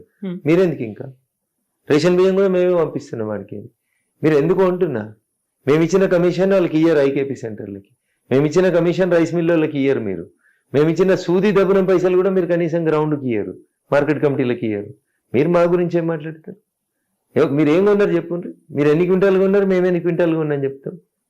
రాండి, లెక్క తీసుకొని రండి. ఇవన్నీ కేంద్ర ప్రభుత్వానికి రాష్ట్ర ప్రభుత్వానికి మధ్యలో ఉన్నటువంటి ఆ గ్యాప్ ని పెంచే ప్రయత్నాలే జరుగుతున్నాయి. లేకపోతే ఉన్నటువంటి లెక్కల్ని ఎందుకు బయటికి రావడం? ఎవరు చేస్తారు? చెప్పమనండి వాళ్ళని. లెక్క చెప్పాల్సింది ఎవరు? ఆరోపణ చేస్తున్నా లెక్క చెప్పాలి. 2004లో మన్మోహన్ సింగ్ ప్రైమ్ మినిస్టర్ అయినప్పుడు యూపీఏ హయాంలో మీరు తెలంగాణ లేదా అప్పుడున్న ఆంధ్రప్రదేశ్ రాష్ట్రానికి ఇచ్చిన యూరియా ఎంత, ఇస్తున్న యూరియా ఎంత, ఆ రోజు మీరు సబ్సిడీ ఎంత ఇచ్చారు, ఈ రోజు మేము ఎంత ఇస్తున్నాం చెప్పమని అడుగుతాం. మళ్ళీ మీరు అడుగురు ఎప్పుడన్నా? గది అడగరు మీరు. వాళ్ళు ఏం చెప్తే గదే రాసుకోవాలి. వాళ్ళు మోడీని తిడితే మీకు ఫ్యాషన్, మోడీని తిడితే రాసుకోవడం, బీజేపీని తిడితే రాసుకోవడం. ఒకవేళ మోదీని తిడుతున్నారు, కేంద్ర ప్రభుత్వాన్ని తిడుతున్నారు అంటే అంతే వాయిస్ లో బీజేపీ తరఫున వస్తోందా? ఇప్పుడు తేజస్వి సూర్య అలాంటి మాటని అక్కడ అసలు ఎలాంటి సంబంధం లేనటువంటి ఒక అంశాన్ని తీసుకొచ్చి మాట్లాడడం ఏంటి అనేది. అప్పుడు డిఫెండ్ చేయాల్సినటువంటి ఎంపీలు అక్కడే ఉన్నారు, వాళ్ళు ఎవరు మాట్లాడలేదు. మీరు చెప్పినట్టు నాటకం ఆడడానికి మేము లేము. ఓకేనా? ఒక ఓటు 2 రాష్ట్రాల్లోని కాకినాడలో తీర్మానం చేసింది 1998లో భారతీయ జనతా పార్టీ. ఆ రోజు మీరు ఎవరు జై తెలంగాణ అనే స్పృహ లేని వాళ్ళు మీరంతా. మీకు తెలంగాణ అంటే తెలియదు ఆ రోజు. ఈ చంద్రశేఖరరావు అన్నట్టు వర్గంలో మంత్రి పదవి రాలేదని బయటకు వచ్చినోడు. అయిపోయింది, తెలంగాణ వచ్చింది, అయిపోయింది. మేము బేషరతుగా మద్దతు ఇవ్వకపోతే పార్లమెంట్లో మీకు బిల్లు ఎక్కడిది? 2 ఎంపీలు లేని మీరు లోక్సభలో పాస్ అయినాక రాజ్యసభలో పాస్ చేయించమని ఇదే చంద్రశేఖరరావు అదే విజయశాంతి గారు వచ్చి మా ఇంట్లోనే కదా, రాజ్నాథ్ సింగ్ గారి ఇంట్లోనే కదా కూర్చొని బతిలాడుకున్నది. ఓడి దాటినాక ఒకటి, ఓడి దాటే కంటే ముందు ఇంకోటి, ఏది పడితే అది మాట్లాడితే ఎట్లా కవిత గారు? బీజేపీ లేకుండా తెలంగాణ వచ్చిందా? తెలంగాణ బిడ్డలు ఆత్మహత్య చేసుకుంటుంటే కనీసం ఉస్మానియా యూనివర్సిటీ కాడికి వచ్చే స్పృహ లేదు ఒక్క కాంగ్రెస్ వానికి, ఒక్క టీఆర్ఎస్ వానికి. సుష్మా స్వరాజ్ వచ్చి చెప్పింది ఆత్మహత్యలు చేసుకోకుండ్రి, మేము ఉంటాం, మీకు తెలంగాణ రాష్ట్రానికి సాధించి పెడతామని చెప్పింది. సాధించి పెట్టినాం కదా మేము. మా పాత్రను తక్కువ చేసే కుట్ర మీకెందుకు అంటున్నా. పాకిస్తాన్ తో పోలికని తీసుకోవడం, ప్రతిసారి తెలంగాణ విభజన అనగానే అనాల్సినటువంటి అప్పుడు ఉన్నటువంటి మీకు ఉండాల్సినటువంటి అవగాహన మీకు లేకపోతే మేమేం చేస్తాం? పార్లమెంటరీ సాంప్రదాయాల గురించి మాట్లాడుతూ కాంగ్రెస్ పార్టీ ప్రజాస్వామ్యం గురించి, పార్లమెంట్ నడిపే విధానం గురించి మాట్లాడుతున్నప్పుడు, అరే ఎదవల్లారా మీకు పార్లమెంట్ నడపడం రాదు, మీలాగా మేము తలుపులేసి తన్ని పెప్పర్ స్ప్రేలు కొట్టి సొంత పార్టీ వాళ్ళతో తన్నుకొని మేము చెయ్యంరా బాబు, ప్రొసీజర్ని ఫాలో అవుతాము, ఈ దేశ విభజన జరిగిన రోజు కూడా అట్లా జరగలేదు, మీరు అంత థర్డ్ రేట్ ఫెలోస్ మీ పద్ధతి అని చెప్పిండు. దాన్ని మీరు తీసుకొని వచ్చి పాకిస్తాన్ తోటి కూల్చిరు, ఏది పడుతుంది మీరు మాట్లాడుతుంటారు. ఆవేశంగా ఎవడో అరుస్తున్నప్పుడు వారు అన్నారు, వారు దానికి వివరణ ఇచ్చుకున్నారు, నేను ఆ ఉద్దేశం అది కాదని చెప్పారు. దానికి తెలుగు మీడియాకి, చచ్చిపోయిన టీఆర్ఎస్కి ఏదో బూస్ట్ లాగా, చచ్చిపోయినది ఆల్రెడీ, చచ్చిపోయిన పాముకి నువ్వు ఎన్ని పాలు పోసినా తాగదు కవిత. అది ఆ చచ్చిపోయిన టీఆర్ఎస్ లేకపోతేందుకు వాళ్ళు ఎదవలు సెంటిమెంట్ కోసం ఏడుస్తారు. అరే నీ క్యాబినెట్ లో ఎవడన్నా ఒకటి జై తెలంగాణ అన్నోడు ఉన్నాడురా? ఎప్పుడు? మొదటి క్యాబినెట్ లో, రెండో క్యాబినెట్ లో ఎవడున్నాడు రా? చంద్రశేఖరరావు గారి క్యాబినెట్ లో జై తెలంగాణ అన్న మేమందరం రోడ్ల మీద అన్నాం. మమ్మల్ని కట్టెపెట్టుకొని కొట్టిన దానం నాగేందర్ నల్లద్దాలు పెట్టుకొని మీ టీఆర్ఎస్ కండువా కప్పుకొని సిగ్గు లేకుండా మీ పక్కన కూర్చుంటాడు. ఇలా మీరు ఓడిపోతే మళ్ళీ అదే నల్లద్దాలు పెట్టుకొని పోయి అవతల కాంగ్రెస్ కండువా వేసుకొని మీ మీదనే పోటీ చేస్తాడు. మీరు మనుషులేనా అసలు? మీరు టికెట్లు ఎవరికి ఇచ్చిర్రు? మీరు మంత్రి పదవి ఎవరికి ఇచ్చిర్రు? ఎవరికి ఇచ్చిర్రు? ఎవరైనా ఒక్కడు జై తెలంగాణ అన్నోడు ఉన్నాడు ఆ క్యాబినెట్ లో? చదువు పేర్లు, చదువు అంటున్న పేర్లు అప్పుడున్న వాళ్ళందరూ అప్పుడు లేడు, ఇప్పుడు లేడు. ఎవరు తలసాని శ్రీనివాస్ యాదవ్, ఎవరు కడియం శ్రీహరి, ఎవరు వీళ్ళంతా? ఎవరు తాటికొండ రాజయ్య? ఎవరు? కాంగ్రెస్లోకి వెళ్ళి రిజైన్ చేసి కొద్ది రోజుల ముందు జాయిన్ అయిన ఆయన కదా. జై తెలంగాణ అన్న వాళ్ళు ఒక్కరిని తీసుకొచ్చింది చూపెట్టుర్రి, ఒక్కరికి మంత్రి పదవి ఇచ్చింది చెప్పుర్రి. తలసాని శ్రీనివాస్ యాదవ్ జై తెలంగాణ అన్నాడు. అయినాడన్నా తెలంగాణ ఉద్యోగం నడుస్తుంటే తెలుగుదేశం కండువా వేసుకొని హైదరాబాద్లో తిరగనీయ నిన్ను తంతా అని చెప్పిండు. కడియం శ్రీహరి అంటాడు, వాడు నా కాలిగోటికి సరిపోడు అన్నాడు స్టేషన్ కన్పూర్కు ఉప ఎన్నిక జరుగుతుంటే. ఎర్రబెల్లి దయాకర్రావు ఏమన్నాడు చంద్రశేఖరరావుని ఉద్దేశించి? మీకు సిగ్గు లేకపోతే తెలంగాణ సమాజాన్ని తీసుకొస్తే ఎట్లా? ఎవడు మీ క్యాబినెట్లో ఒక్కడన్నా జై తెలంగాణ అన్నోడు ఉన్నాడా? అని తెలంగాణ అంటే అర్థం తెలిసినోడు ఉన్నాడా? ఎవరు? ఇంద్రకరణ్ రెడ్డి జై తెలంగాణ అన్నాడా? తుమ్మల నాగేశ్వరరావు జై తెలంగాణ అన్నాడా? కడియం శ్రీహరి జై తెలంగాణ అన్నాడా? ఎవరన్నారు? తలసాని శ్రీనివాస్ యాదవ్ జై తెలంగాణ అన్నాడా? మంత్రి మల్లారెడ్డి జై తెలంగాణ అన్నాడా? జోకర్ గాళ్ళని, బఫూన్ గాళ్ళని పైసలు తీసుకొని ఇష్టారాజ్యంగా అమ్ముకున్న వాళ్ళు మీరు తెలంగాణ గురించి మాట్లాడతారా? మీరు మీ కడుపు నొత్తే మేమందరం తెలంగాణ అనాలనా? శ్రీకాంతాచారి తల్లికి ఎమ్మెల్సీ తెలియలేను నువ్వు మాట్లాడతావా జై తెలంగాణ గురించి? నీదో పార్టీ, నీదో సిద్ధాంతం, నువ్వు ఒక లెక్క మాట్లాడతావు. ఎన్ని రాజ్యసభలు అమ్ముకున్నావు? ఎవడు? జోగినిపల్లి సంతోష్ ఎందుకు ఇస్తావు రాజ్యసభ? ఎవడు? ఎటురడ్రగ్స్ పార్థసారథి రెడ్డి. తెలంగాణకి ఆయనకి ఏం సంబంధం? ఎవరు అంటూ నీ దొంగలంతా? ఎవరు? కేశవరావు ఎవడు? సార్లు ఎట్లా రెన్యువల్ అవుతుంది టీఆర్ఎస్? ఎవరు అంటున్నారు వీళ్ళంతా? ఎవరికి ఇచ్చిన మేయరు? ఎవరు? విజయలక్ష్మి నన్ను జై తెలంగాణ అని తిరిగిందా? మీరేమో ఒక్క మా ఎంపీ గారు దానికి వివరణ ఇచ్చిన తర్వాత పాకిస్తాన్ తోటి పోల్చిరు. జై తెలంగాణ అంటే తన్నిన వాళ్ళకి ఇచ్చిరు మంత్రి పదవులు. ఆయన మాట్లాడుతున్నప్పుడు 8 మంది బీజేపీ ఎంపీలు ఉన్నారు, 2 కేంద్ర మంత్రులు ఉన్నారు, వాళ్ళెవరూ అడ్డు చెప్పలేదు. ఓన్లీ కాంగ్రెస్కి చెందినటువంటి ఒక 2 మాత్రమే అడ్డు చెప్పారు. ఆ పని కూడా చెయ్యలేదు అనే మాట కాంగ్రెస్ అంటోంది. బీఆర్ఎస్ మా వాళ్ళు ఉంటే మేము వాయిస్ వినిపించేవాళ్ళం, మా వాళ్ళు లేని లోటు తెలిసింది ఈ రోజు అనే మాట. రఘునందన్ రావు కంటే ఎక్కువ ఎవడరా జై తెలంగాణ అన్నది? ఎన్నడూ కేటీఆర్ నువ్వు తెలంగాణకి? మేము 2001లో జలదృశ్యానికి సున్నమేసిన వాళ్ళం. మీ అయ్యే పార్టీ పెడితే అది గెలవది సావదని చెప్పి అమెరికాలో ఉద్యోగం చేసుకున్నావు నువ్వు, నీ చెల్లె. తమాషా చేస్తారు. అయ్యే వారసత్వంకి వెళ్ళొచ్చి ఇలా తమాషాలు చేసుకుంటా నాలాంటి వాళ్ళని చంపి నువ్వు మా జై తెలంగాణ అన్నోని. ఎన్నడొచ్చినావు నువ్వు తెలంగాణకి? మేము కదా జలదృశ్యానికి సున్నమేసిన వాళ్ళు 2001లో ఉన్న వాళ్ళం. ఎవరిని 2001 నుంచి ఉన్న వాళ్ళని కాపాడింది? మీ వాళ్ళు ఉంటారు. ఎవరుంటారు మీ వాళ్ళు? ఎట్లా వస్తారో చూస్తాం మేము, ఏడికి వస్తారో కూడా చూస్తాం మేము. మీ వాళ్ళు ఏంది? మీ వాళ్ళు మీరంతా పైసలు, పెట్టుబడిదారులు, వ్యాపారస్తులు. ఇంకా మీకు తెలంగాణ హక్కు, దాని గురించి తెలంగాణ మాది, ఆడబుట్టినావు నువ్వు, ఆడబెరిగినావు, ఎవరి గురించి మాట్లాడుతున్నావు? మేము కదా జై తెలంగాణ వాళ్ళం. చచ్చిపోయిన 1200 కుటుంబాలకు ఏం చేసింది నీ కుటుంబం? నీ ప్రభుత్వం ఏం చేసింది 10 ఏళ్లల్లా? వీళ్ళట జై తెలంగాణ అనట. ఏం జై తెలంగాణ? ఏమైనా వద్దన్నాడు కదా జై తెలంగాణ అనే పేరు తీసి పారేసి బీఆర్ఎస్ అనేటి దేశం అంతా తిరిగిరు కదా. నీ తలతిక మాటలు మాట్లాడి తలతిక దేశాలు వేసుకోవద్దు. అట్లా లిమిట్లో ఉంటే వాళ్ళ ఆరోగ్యానికి మంచిది. ఓకే, నేను అడిగిన ఒక ప్రశ్నకు సమాధానం చెప్పమన్నారు. రమ్మన్నూరు ఎవడో మాట్లాడేటోడు, ఏం చేసిరు వాళ్ళు తెలంగాణకి, నేను మాట్లాడతా. రమ్మన్నూరు అంటున్నా, ఒక్కనికన్నా జై తెలంగాణ అనొస్తుందా? తెలంగాణలో ఉన్న జిల్లాలేందో చెప్పొస్తుందా వాళ్ళకి? ఏం చెప్పొస్తుంది వాళ్ళకి? ఏం అవగాహన ఉంది వాళ్ళకి తెలంగాణ మీద? 100 కోట్లు ఇచ్చుకుంటే మంత్రి పదవులు కొనుక్కున్న, దొంగలకు సద్దులు కట్టి దొంగలకు రాజ్యసభలు అమ్ముకున్న టీఆర్ఎస్ పార్టీ 10 ఏళ్లలో ఒక్కరోజు తెలంగాణ కోసం పనిచేయని టీఆర్ఎస్ నాయకులు వీళ్ళు వచ్చి మాకు చెప్తారా ఈ రోజు? ఏడుంది మీ దగ్గర నీతి? ఏడుంది మీ దగ్గర సిద్ధాంతం? రండి, నేను అడుగుతా, మీ ఎమ్మెల్యేలు ఎవరు, మీ ఎమ్మెల్సీలు ఎవరు, మీ రాజ్యసభ సభ్యులు ఎవరు, ఎవరికి ఎంత అమ్మీరు, ఎన్ని మీ ఆస్తులు ఎన్ని? ఇవి మాట్లాడితే కడుపు నొస్తుంది, మీకు నొస్తుంది, వాళ్ళకి నొస్తుంది. ఏం చేయమంటారు? ఇదే మాటలు కవిత కూడా ఉంటుంది. అందుకే తెలంగాణ రక్షణ సేన అనే మాట టీఆర్ఎస్ నాకే రాసి పెట్టుంది అని ఉంది. కొత్త పార్టీ, పాత పేరు. ఆమె గురించి ఎంత తక్కువ మాట్లాడుకుంటే అంత మంచిది. ఎందుకట్లా? అది వాళ్ళు చూసుకుంటారు. ఆస్తి పంపకం, అది అన్న చెల్లెళ్ళ పంపకం, రాజకీయ వారసత్వం పంపకం. అయ్యే తర్వాత నాకే ముఖ్యమంత్రి కావాలనేది చెల్లె పదవి, చెల్లె ఆశ. ఆమె చెప్తానే ఉంది, ఇవాళ కాకపోతే రేపైనా ముఖ్యమంత్రి అవుతా అని. పదవుల కోసం కొట్లాడేటోళ్ళు, తెలంగాణ కోసం కొట్లాడేటోళ్ళు కాదు. అందుకనే వాళ్ళ గురించి మనం మాట్లాడదు. నువ్వెందుకు తీసుకున్నావు ఎమ్మెల్సీ పదవి? శంకరమ్మకి ఎందుకు ఇవ్వలేదు? ఎందుకు ఇవ్వలేదు? జ్ఞానం ఏమైంది చెల్లెకి? ఎంపీ ఓడిపోగానే అర్జెంటుగా వచ్చి అడ్డదారి లోపల ఎందుకు ఎమ్మెల్సీకి వచ్చినావు? నాయన తప్పు చేస్తున్నాం, మరి మనం శంకరమ్మకి ఇవ్వాలని ఎందుకు చెప్పలే? ఇవాళ నీకు బహుజనవాదం, బీసీవాదం, మహిళావాదం ఇవన్నీ ఎందుకు ఆదుకొస్తున్నాయి చెల్లె? పాంచజన్యం ఏంటి అవన్నీ? ఎవడో రాసిస్తే మంచి కనబడుతున్నాయి కాబట్టి మాట్లాడుకుంటూ పోతుంటారు. జనం 2 సార్లు చెప్పారు బుద్ధి, అయినా మీకు బుద్ధి రాకపోతే ఎవడేం చేస్తారు? సో కొత్తగా వచ్చినటువంటి పార్టీ మీకేం పోటీ అనిపించట్లేదా? తను ఇప్పుడు కవితక్క కాదు, కవితమ్మ లాగా అమ్మ పిల్లల గురించి ఏం ఆలోచించాలో, ఏం చేయాలో అవన్నీ నేను చేస్తాను అని చెప్తోంది. 3 పూటలు బిర్యానీ తిన్నాడు వచ్చి నీకు రేపు భోజనం పెడతా అన్నట్టున్నది. నాకు ఇప్పుడు ఆకలి అవుతుందిరా అంటే రేపు భోజనం పెడతా అని చెప్తున్నారు వీళ్ళంతా. ఇయ్యాలటి భోజనం గురించి మాట్లాడుండ్రి. 10 ఏళ్ళు పూలే విగ్రహం పెట్టకపోతే నువ్వు ఏం చేసినావు? మీ నాయనతో ఎన్నిసార్లు కొట్లాడినావు చెప్పు? అసెంబ్లీలో పూలే విగ్రహం పెట్టాలని ఇయ్యాల తిరుగుతుంది ఈమె. 10 ఏళ్ళు అధికారంలో ఉన్నప్పుడు ఏం చేసినావు? పూలే విగ్రహం పెట్టాలనే ఆలోచన మీ నాయనకు నీకు ఎందుకు రాలేదు? ఇయ్యలేం సామాజిక తెలంగాణ, ఇయ్యలేం బహుజన తెలంగాణ, నీ కొలువుతో సామాజిక తెలంగాణ. ఎందుకు శంకరమ్మకి ఎందుకు వెళ్ళి ఎమ్మెల్సీ? ఎవరు? సురేష్ రెడ్డి ఎవరు? టీఆర్ఎస్ పార్టీకి వెళ్ళి కాంగ్రెస్ పార్టీ కండువా కప్పుకుంటే రాజశేఖర రెడ్డి గారు ముఖ్యమంత్రి ఉన్నప్పుడు స్పీకర్గా వ్యవహరించి 4 సంవత్సరాల 9 నెలలు సాగదీసి ఆ పిటిషన్లని 4 రోజులైతే అసెంబ్లీ అయిపోతుందనగా కాంగ్రెస్ పార్టీకి అనుకూలంగా జడ్జిమెంట్ ఇచ్చిన కేఆర్ సురేష్ రెడ్డి గారు ఇలా మీ పార్టీ తరఫుకెళ్ళి రాజ్యసభ సభ్యుడు అవుతాడు. అవునా? కె కేశవరావు గారికి 2 సార్లు ఇస్తావు రాజ్యసభ. నీకు పొద్దుగల టైంకు గోళీలు వేసే జోగినిపల్లి సంతోష్ అనేటానికి రాజ్యసభ ఇస్తావు. పట్టపగలు నడి రోడ్డు మీద పెట్రోల్ పోసుకొని జై తెలంగాణ అని చచ్చిపోతూ దవాఖానలో మేమందరం పోతే అన్న నేను చచ్చిపోతున్నా నాకు తెలుస్తుంది, తెలంగాణ వచ్చేదాకా కొట్లాడు అని మాట్లాడిన శ్రీకాంతాచారి తల్లికి కనీసం ఎమ్మెల్సీ పదవి ఇవ్వడం చేత కాదు వీళ్ళకి. వీళ్ళు వచ్చి శుద్ధులు చెప్తారు ఇలా మాకు బీజేపీలకు అర్హత లేదు, మీకుందా అర్హత? అసలు మీరు ఎవరు అంటున్నా? తెలంగాణ పేరు మీద పత్తు దోసుకున్న వాళ్ళు, మీరు వ్యాపారం చేసిన వాళ్ళు. You don't have any legal stand or moral stand to speak something against Telangana. అందుకేనా నెక్స్ట్ మేమే వస్తాం, బీఆర్ఎస్ ని రానివ్వము, ఎంపీలు ఎట్లా వస్తారో చూస్తారో అన్నది?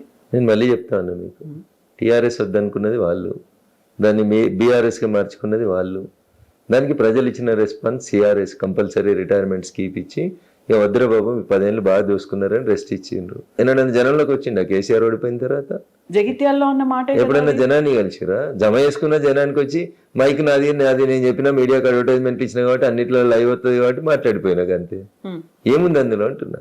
నువ్వు ఎన్నో జనాన్ని కలిసినావు అంటున్నా ఓడిపోయినాక. నీకు వచ్చి చెప్పిన జనమే వాడు. నీ ఫామ్ హౌస్ గేట్లు ఎవరికి తెరుచుకుంటున్నాయి? ఏ జనానికి తెరుచుకుంటున్నాయి చెప్పు? నువ్వు ఏ జనంతో మాట్లాడినావు? నీకు భజన వేసేటోళ్ళతోటే కదా. కనీసం ఫామ్ హౌస్లో పనిచేసేటోళ్ళని అడిగినా చెప్తారు. నువ్వు 10 ఏళ్ళు ఏం తప్పులు చేసినావు వాళ్ళు చెప్తారు కదా పొలంలో పనిచేసేటోళ్ళు. ఏ జనం మాట్లాడిరు కేసీఆర్ తోటి? మీరు మాట్లాడిరా? ఓడిపోయినాక మీకు కలిసిండా కేసీఆర్ అంటే? ఆయన 2.5 ఏళ్ళు అయింది. ఓడిపోయిన తర్వాత కేసీఆర్ అనేట ఆయన గజవేల్ ఏదన్నా ఊరికి వచ్చిండా? ప్రజల్ని కలిసిండా? మామకు మంచిగా లేదు, 4-10 బస్సులు పెట్టి అందరిని నొలుకుపోయి వరుస కాలు మొక్కించి మీడియాని మేనేజ్ చేసి అవే ఈవెంట్ చూపించారు తప్ప ఓడిపోయినాక మీరు జనాన్ని వచ్చి కలిసిందే అన్నాడు అంటున్నా. ఎందుకు మళ్ళీ టీఆర్ఎస్కి అవకాశం ఎందుకు ఇస్తారు? ఏమున్నదని ఇస్తారు? మీ బిడ్డ అడిగిన ప్రశ్నలకు సమాధానం చెప్పుర్రి. కాళేశ్వరంలో అవినీతి చేసిరు అంటుంది, నీ పక్కన గుంట నక్కలు ఉన్నాయో అన్నారు, దానికి సమాధానం చెప్పుర్రి. కేటీఆర్ వాడేవానికి ఏం తెలియదు అని చెప్పి గంజిలీగం తీసినట్టు తీసి పారేసింది. దానికి సమాధానం చెప్పు. నన్నెందుకు అడుగుతారు? నన్నెందుకు నానోరు ఎందుకు ఖరాబ్ చేస్తారు మీరు? చెల్లె తిట్టిన తిట్లకు సమాధానం అన్నని చెప్పమనుండ్రి, అయ్యని చెప్పమనుండ్రి. అసలు నువ్వు మనిషివే కాదు మర మనిషివే అని చెప్పింది. ఇక అంతకంటే దారుణంగా ఇంకేం పాడైతుంది? అది తండ్రి నన్నలేదు, ఒక పార్టీ అధ్యక్షుడిని అన్నాను అనే మాట కూడా తనే సమర్థించుకోవడానికి నేను కూడా సమర్థించుకుంటాను. రేపు మళ్ళీ మీరు వచ్చి అడిగితే నేను కూడా బాగా సమర్థించుకోగలుగుతాను. సమర్థించుకోవడం వేరు, వాస్తవాలు వేరు. మెకానికల్ లైఫ్ కాకపోతే కేసీఆర్ గారు లైఫ్ ఏంది? నేను అదే అడుగుతున్నా. జనాన్ని ఎప్పుడు కలుస్తారు కేసీఆర్ గారు అంటున్నా. జనాన్ని విడిచిపెట్టరు. ఎమ్మెల్యేలు ఎప్పుడు కలుస్తారు చెప్పురు? అసెంబ్లీకి ఎప్పుడు వస్తారు? 6 నెలలకు ఒకసారి సంతకం పెట్టకపోతే సభ్యత్వం పోతుంది కాబట్టి, గవర్నర్ ప్రసంగం తర్వాత సభ వాయిదా పడుతుంది కాబట్టి వచ్చి సంతకం పెట్టి సపరేట్కి వెళ్ళిపోతున్నారు. సభ నడిచినప్పుడు వచ్చింది ఎప్పుడు? ప్రతిపక్ష నాయకునిగా సమస్యల గురించి మాట్లాడింది ఎప్పుడు? బావ బొమ్మ వచ్చిందని బామ్మర్ది పోతాడు, పొద్దుల బామ్మర్ది బొమ్మ వచ్చిందని బావ పోతారు.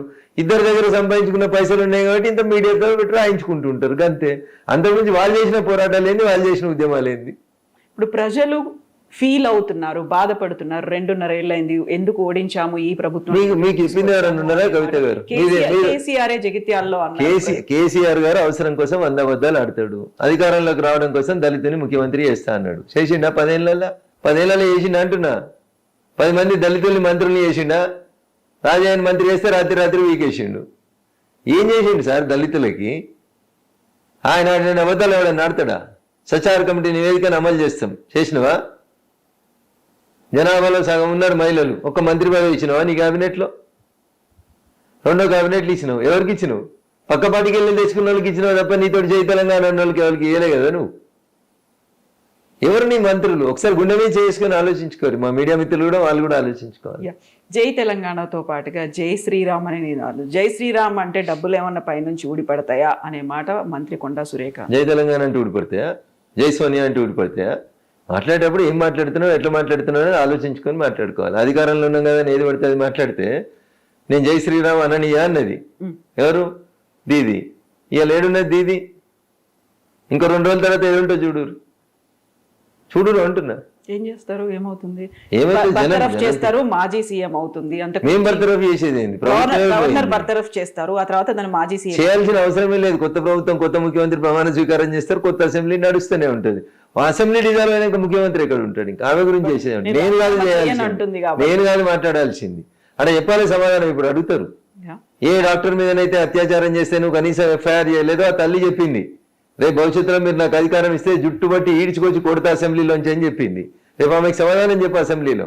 బహుశా అందుకనే అనుకుంటా ప్రజలు అసెంబ్లీకి పోతే అట్లా కొడతారన్న ఉద్దేశం పోతే అది కూడా ఇవ్వలేదు ఆమెకు అవకాశం. పాపం నేను చెప్పాల్సిన అవసరం లేదు, మేము బీజేపీలో మాట్లాడాల్సిన అవసరం లేదు. అక్కడ జనం ఓట్లేస్తే గెలిచిన వాళ్ళే మాట్లాడతారు. రేపు సమాధానం చెప్పు ఒక్కొక్క ప్రశ్నకి. జై శ్రీరామ్ అననీయవా? ఇప్పుడు ఏమంటావు? ఇప్పుడు జై శ్రీరామ్ ఇంటి ముందుకు వచ్చి గంట కొట్టి మరీ చెప్తాం. ఏం చేస్తాం? జై శ్రీరామ్ అంటే బీజేపీ ఆదుకుంటుందా లేకపోతే కేంద్రం ఆదుకుంటుందా ఏంటి అసలు? ఏంది? కొండ సురేఖకి ఏం కావాలి అంటున్నా. మోదీ వస్తున్నారు, మోదీ వచ్చి ఏమి ఇస్తారు? మాకేం చెప్తున్నాం కదా, డబ్బు రావట్లేదు. ఆమెకు తెలియాల్సింది ఏంటంటే వాళ్ళ వరంగల్కి ఎయిర్పోర్ట్ మేమే ఇస్తున్నాం. ఆమెకు తెలియాలి. 2 గంటలు ఈడ్చుకుంటూ ఇటుకెళ్ళి వరంగల్ ఓడి పోతుంది అక్క. నీకు యాదికుంచుకో, వరంగల్ ఎయిర్పోర్ట్ మేము ఇస్తున్నాం అంటున్నా. ఎందుకు వేయలే మీ కాంగ్రెస్ 60 ఏళ్ళకోలే? వరంగల్కి ఎయిర్పోర్ట్ ఎందుకు వేయలే? మేము ఇస్తున్నాం ఇలా వరంగల్కి ఎయిర్పోర్టు. చాలాదా నీకు? వరంగల్కి టెక్స్టైల్ పార్క్ ఇస్తున్నాం 900 పైచీలు కోట్లు పెట్టి. ఇందిరమ్మ పేరు పెట్టుకుంటలే మేము ఆడ. ప్రధానమంత్రి టెక్స్టైల్ పార్క్ అని పెట్టుకుంటున్నాం ఆడ. ఇది మా పనితీరు. మీ పనితీరు ఏంది? అక్కడ నువ్వు రోజు పోతావు కదా, వెనకటికి నువ్వు పోతే ఎన్ని గంటలు పడుతుండే వరంగల్కి, ఇలా పోతే ఎన్ని గంటలు పడుతుంది? ఆ రోడ్ ఎవరేసిర్రు? మోడీ ఇవ్వకపోతే ఎవరిచ్చిర్రు అంటున్నా. వరంగల్ అమృత్ సిటీ కింద డెవలప్ చేస్తుంది ఎవరు? మేం కదా. వరంగల్ మున్సిపల్ కార్పొరేషన్కి పైసలు మాయి కావా? ఏం చెప్పమంటారు వాళ్ళకి? వాళ్ళకి తెలియక మాట్లాడతారా, తెలిసి మాట్లాడతారా? తెలియకుండా ఏది పడుతుంది మాట్లాడితే ఎట్లా ఊకుంటారు? మేము జై శ్రీరామ్ అనాల్సిన సందర్భంలో బరాబర్ అంటాం, పని చేయాల్సిన సందర్భంలో బరాబర్ పని చేస్తున్నాం. ఏం పని చేయలేదు చెప్పండి. నేను అడుగుతున్నాను. వరంగల్ అమృత్ సిటీ చేసినాం, మేము అధికారంలో లేము, మా ఎమ్మెల్యే లేడు, ఎంపీ లేడు, చేయలేదా? ఇలా హైదరాబాద్ నుంచి కొండా సురేఖ గారు బంజారా హిల్స్కి వెళ్ళి బయలుదేరి వరంగల్కి పోయే రోడ్డు మేము వేసినాం. భారతీయ జనతా పార్టీ నరేంద్ర మోడీ గారి నాయకత్వంలో కేంద్ర ప్రభుత్వం, ఎన్డీఏ ప్రభుత్వం వేసిన రోడ్డు మీద పోతుంది అక్క. జై శ్రీరామన్లో వేసిరు మరి ఆడ రోడ్డు. రేపు వచ్చి ఓపెన్ చేసే టెక్స్టైల్ పార్క్ కూడా మేము ఇస్తున్న పైసలే. 4 రోజులకు ఓపెన్ అయ్యే ఎయిర్పోర్ట్ కూడా పైసలు మేమే ఇస్తా ఉన్నాం. భూమి సేకరించిన చేత కాక మీరు 2 ఏళ్లకు ఆపుతా ఉంటే మేము ఎయిర్పోర్ట్ శాంక్షన్ చేసి ముందుకు వస్తా ఉన్నాం. ఇక అక్క కనబడకపోతే నేనేం చేస్తా? సో ఇప్పుడు మోదీ వచ్చిన తర్వాత ఓన్లీ కేవలం ఆ శంకుస్థాపనలు లేకుంటే ఓపెనింగ్స్ ఇవి మాత్రమే ఉంటాయా? కావాల్సినటువంటి నిధులు, వివక్ష, ఇప్పటిదాకా కొనుగోళ్లకు సంబంధించి, పంటకు సంబంధించి వీటన్నిటి కూడా ఉన్నటువంటివి అనౌన్స్మెంట్స్ ఏమైనా ఉంటాయా? నేను అదే చెప్తా ఉన్నా, ఆలోచన లేకుండా అర్థరహితంగా ఏది పడితే అది మాట్లాడిన వాళ్ళకి సమాధానం చెప్పాల్సిన అవసరం మాకు లేదు. ఏనుగు పోతుంటే కుక్కలు చాలా మరుగుతాయి, ప్రతి కుక్కకు సమాధానం చెప్పాల్సిన అవసరం లేదు. ఎవరన్నా స్పెసిఫిక్ ఒక పిన్ పాయింటెడ్గా తెలంగాణ రాష్ట్రానికి ఇక్కడ అన్యాయం జరిగింది అంటే yes definitely we are ready to answer, ఖచ్చితంగా ఆన్సర్ చెప్తాం. నెక్స్ట్ టార్గెట్ తెలంగాణ అనే అటు టార్గెట్లు ఈర్గెట్లు పెద్ద పెద్ద పదాలు మీడియా ఎందుకు వాడుతుందో నాకు తెలియదు. ఇదే మాట బీజేపీ పేపర్లో రాసుకుంటారు మీరు. తెలంగాణ ట్విట్టర్ లో కూడా అరే మీరు అట్లా మాట్లాడొద్దు అట్లా కవిత గారు. పంచాయతీ ఎన్నిక దగ్గర నుంచి మొదలుకుంటే పార్లమెంట్ దాకా ప్రతి ఎన్నికను మేము అంతే గొప్ప కొట్లాడాలని చూస్తాము. తప్పేముంది అందులో? మీరు పోటీ చేస్తారు అనుకోరు, ఎంపీటీసీకో సర్పంచ్కో కౌన్సిలర్కో, ఓడిపోవాలని పోటీ చేస్తారా కవిత గారు? గెలవాలని పోటీ చేస్తారా, ఓడిపోవాలని పోటీ చేస్తారా? ఏదో టార్గెట్ పెట్టిరు. ఇదే మాట తెలంగాణ బీజేపీ ట్విట్టర్ లో ట్వీట్ చేసి నేను మళ్ళీ చెప్తా ఉన్నా, నేను మీకు మళ్ళీ చెప్తా ఉన్నా, టార్గెట్ ప్రతి ఎన్నికలలో పోటీ చేసే వాళ్ళు గెలవాలని పోటీ చేస్తారు, దాన్ని టార్గెట్ ఏంది? ఓడిపోవాలని పోటీ చేస్తారా మీరు? సో ఇప్పుడు వరాలు అనేవి ఎక్కువ ఉంటాయి అనే మాట టార్గెట్ ఎలక్షన్లు ఉన్నాయా? రాబోతున్నాయి. హాఫ్ ఆఫ్ ద టెన్యూర్ కూడా కంప్లీట్ కాలేదు కదా, మీరు ఇట్లా ఎందుకు మాట్లాడతారు అంటున్నారు. మహిళా బిల్లు తీసుకొస్తే ఎన్నికలు ఉన్నాయి కాబట్టి తెచ్చిరు అంటారు. ఈ సంవత్సరం తెస్తే తమిళనాడు, వెస్ట్ బెంగాల్లో ఎన్నికలు ఉన్నాయి అంటారు. నెక్స్ట్ ఇయర్ తెచ్చినాం అనుకోరు, ఉత్తరప్రదేశ్ లో ఎన్నికలు ఉన్నాయి కాబట్టి తెచ్చినామని చెప్తారు. ఒక మాట అడిగితే మా జర్నలిస్ట్ మిత్రులకు అవగాహన పరీక్ష కోసం 2004 నుంచి 14 దాకా లేదా 2014 నుంచి 24 దాకా ఏ సంవత్సరం ఉన్నా ఒక్క సంవత్సరం ఈ దేశంలో ఎన్నికలు జరగలే పలానా రాష్ట్రానికని ఒక సంవత్సరం చెప్పుంది. అలా ఎప్పుడు ఉండదు కదా. మరి ఉన్నప్పుడు ప్రతి సంవత్సరం బిల్లు పెట్టినప్పుడు అలా ఎన్నికల కోసం పెట్టామని ఎట్లా మాట్లాడతారు? మరి మేము వచ్చిన తర్వాత 2014 నుంచి 2024 దాకా ఎన్నికలు జరిగిన సంవత్సరం చెప్పుంది.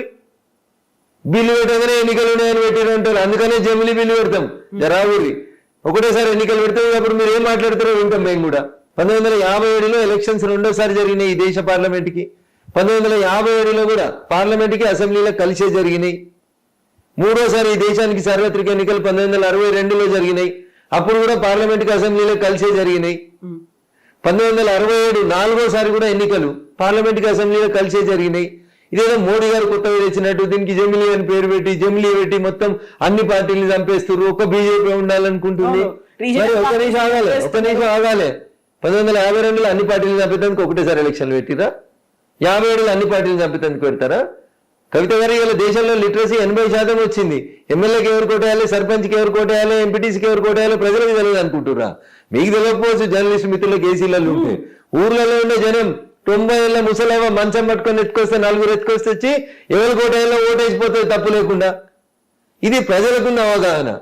దురదృష్టం మీడియా వెస్టర్న్ ఇంట్రెస్ట్ ఉంటుంది. ఓటర్లు ఏం ఆలోచించారు అంటే ఇక్కడ ఉన్నటువంటి రీజనల్ పార్టీలు ఏవైనా ఉంటే అది రాష్ట్ర ప్రభుత్వం ఏర్పాటుకు రీజనల్ పార్టీలకి దేశంలో ఒక నేషనల్ పార్టీ గతంలో కూడా విన్నది, నిన్న కూడా నేను విన్నది, ఇక్కడ ఏదైతే రీజనల్ పార్టీ ఉందో వాళ్ళ కోటేద్దాం. ఇప్పుడు విజయ్ పార్టీ రీజనల్ పార్టీ కాకపోతే నేషనల్ పార్టీ కొత్తగా వచ్చింది. అక్కడ ఉన్నటువంటి regional party, ADMK regional party, రెండు ప్రభుత్వం విజయ్ గారి పార్టీ రీజనల్ పార్టీ. నిన్నటిదాకా వెస్ట్ బెంగాల్ ను పాలించిన దీదీ పార్టీ రీజనల్ పార్టీ. మీరు అట్లయితే మాట్లాడతారు. ఇక దేశంలో మొత్తం రీజనల్ పార్టీలు అయిపోయినాయా? మేము అధికారంలోకి వచ్చి 12 ఏళ్ళు అయింది. ఈ 12 ఏళ్లలో టీఆర్ఎస్ కూడా పాలించింది తెలంగాణని. టీఆర్ఎస్ రీజనల్ పార్టీ కాదా? ఆ పక్కన మొన్నటిదాకా ఒడిశా లోపల ఒక ప్రాంతీయ పార్టీ పాలించింది కదా. నిన్నటిదాకా బీహార్ లో నితీష్ కుమార్ గారే పాలించింది కదా. ఈ ప్రాంతీయ పార్టీలు కాదా? 5 ఏళ్ల క్రితం దాకా ఢిల్లీని ఆమ్ ఆద్మీ పార్టీ పాలించింది, ప్రాంతీయ పార్టీ కాదా? ఎగ్జాక్ట్లీ అవన్నీ ఇప్పుడు లేవు కదా. ప్రజలు ఓట్లేస్తే ఉంటారు. కవిత గారు మీరు అధికారంలోకి రాగానే ఒక ఆయన లిక్కర్ దందా చేసి, ఒక ఆయన భూముల దందా చేసి, ఇంకొక ఆయన అవినీతి పాలన చేసి, కుటుంబం కోసం దోసుకొని, ఒక ఆయన ప్రాజెక్టుల పేరిట దోసుకున్నప్పుడు ప్రజలొద్దని కూడా మీరు ఓడిపోతారు కదా. దానికి మమ్మల్ని ఎందుకు బయనం చేస్తారు? దానికి సాఫ్రనైజ్ అయింది, ప్రజలు ఓట్లేస్తారు, ఆ గుర్తు సాఫ్రనైజ్ చేస్తాం, తప్పేముంది? ఈ మధ్యన వినిపిస్తోంది ఇంకొకటి, నెక్స్ట్ మోదీ ఇక్కడికి వచ్చిన తర్వాత కేబినెట్ పునర్వ్యవస్థీకరణ జరుగుతుంది, అందులో తెలంగాణకి ఊహాగానాల మీద చర్చించడానికి నేను సిద్ధంగా లేను కవిత గారు. కేబినెట్ పెంచాలా, కేబినెట్ తగ్గించాలా, కేబినెట్ ని రీషెఫిల్ చేయాలా, కేబినెట్ ని రీషెఫిల్ చేయాలా, ఇదంతా ప్రధానమంత్రి గారి ప్రిరాగేటివ్. వారికి ఎప్పుడు ఎలా అనిపిస్తే దేశంలో పార్టీ నడపడానికి, దేశంలో ప్రభుత్వాన్ని నడపడానికి ఎట్లాంటి వ్యవస్థల్ని ఎప్పుడు క్రోడీకరించుకోవాలనుకుంటే అప్పుడు వారు సమీక్ష చేసుకుంటారు, చేస్తారు. దానికి తెలంగాణకు ప్రాధాన్యం ఉంటుందా, తెలంగాణకి వెళ్ళి ఉంటాయా పోతాయా, ఇవన్నీ ఇప్పుడు ఎందుకు తల్లి, ఇచ్చేటప్పుడు ఇస్తారు మోడీ గారు, చేసేటప్పుడు చేస్తారు, దాని గురించి ఎందుకు టెన్షన్. ఎలాగో మోదీ వస్తున్నారు కాబట్టి ఫస్ట్ ఏం అనౌన్స్మెంట్ చేస్తారో తెలంగాణ వస్తాయి అనే కిషన్ రెడ్డి గారు గౌరవ కేంద్ర మంత్రి ఫర్ మైన్స్ క్లియర్ గా మీటింగ్ పెట్టి వీటిని మా పూర్వ మెదక్ జిల్లాలో జైరాబాద్ లో నీమ్స్ ని ఓపెన్ చేస్తున్నారు, వరంగల్ జిల్లాలో టెక్స్టైల్ పార్క్ చేస్తున్నారు, పాలమూరు జిల్లాకి రైల్వే స్టేషన్ చేస్తున్నారు. ఇట్లా అన్ని జిల్లాలని సమిష్టిగా చూసుకుంటూ అన్ని చోట్ల మేము డెవలప్మెంట్ యాక్టివిటీస్ చేసుకుంటూ వస్తున్నాం. ఆ యాక్టివిటీస్ ఏంది, వాటి కాస్ట్ ఏంది అనేది కిషన్ రెడ్డి గారు క్రిస్టల్ క్లియర్ గా మీడియా ముందు చెప్పిండ్రు. సో ఇక్కడ 2.5 ఏళ్ళలో కాంగ్రెస్ పాలనతో పాటుగా అసలు దేశవ్యాప్తంగా ప్రతిపక్షాన్నే లేకుండా చేసేటువంటి ఒక ప్రయత్నం బీజేపీ చేస్తుంది. సో ప్రతిపక్షం అనేది లేకపోతే మీ పాలనలో లేకుంటే మిమ్మల్ని ప్రశ్నించడానికో ప్రజల తరఫున పోరాడడానికో ఎవరుంటారు అనేది. ఇప్పుడు ప్రతిపక్షం లేకపోతే మొన్న 131 రాజ్యాంగ సవరణ బిల్లు ఎట్లా ఓడిపోయింది కవిత గారు? ప్రతిపక్షం లేకుండా మేము చేసినాం అనుకోరు, బిల్ పాస్ అవుతుండే కదా. అందుకని కవిత గారు ఎందుకు అట్లా అంటారు అంటే, leader of opposition Rahul Gandhi గారు ఉన్నారు కదా, ప్రతిపక్షం కాదా వారు? తృణమూల్ కాంగ్రెస్ ఎంపీలు వ్యతిరేకించలేదా పార్లమెంట్ లో?